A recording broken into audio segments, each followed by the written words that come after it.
Nongeye kubasuhuza, uyu munsi ngiye kubigisha abaganga batandukanye n'indwara zitandukanye bagenda bavura uko zitwa.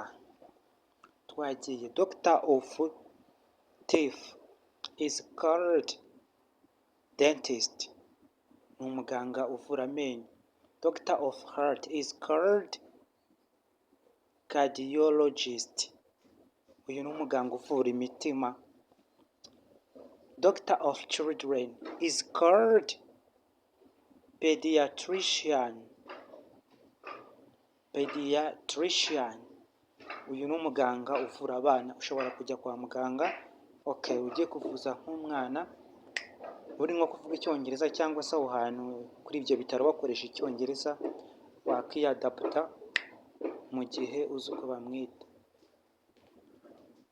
Doctor of lungs is called pulmonologist. Umuganga uvura ibihaha bamwita pulmonologist. Doctor of animals is called veterinary, cyangwa se umuganga uvura inyamaswa bamwita veterinary. Doctor of males is called urologist. Umuganga uvura men cyangwa se abagabo bamwita urologist. Guys, don't forget to subscribe. I'm here to help you follow every time.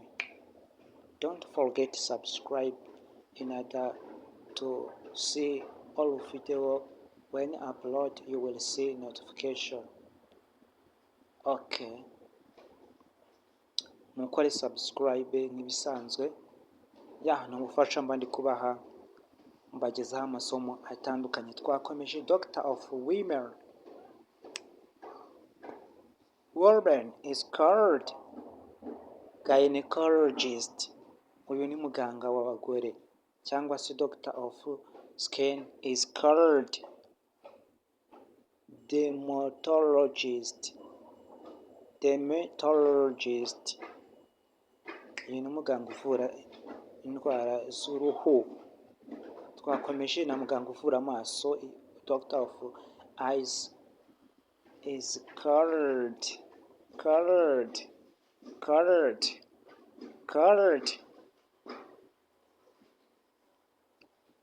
ophthalmologist. Person who uses witchcraft is called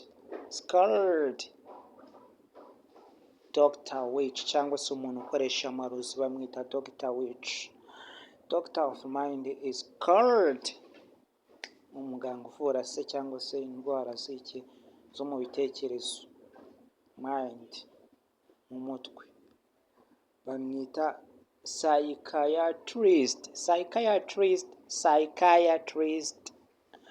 Doctor of ears, muganga w'amatwi bamwita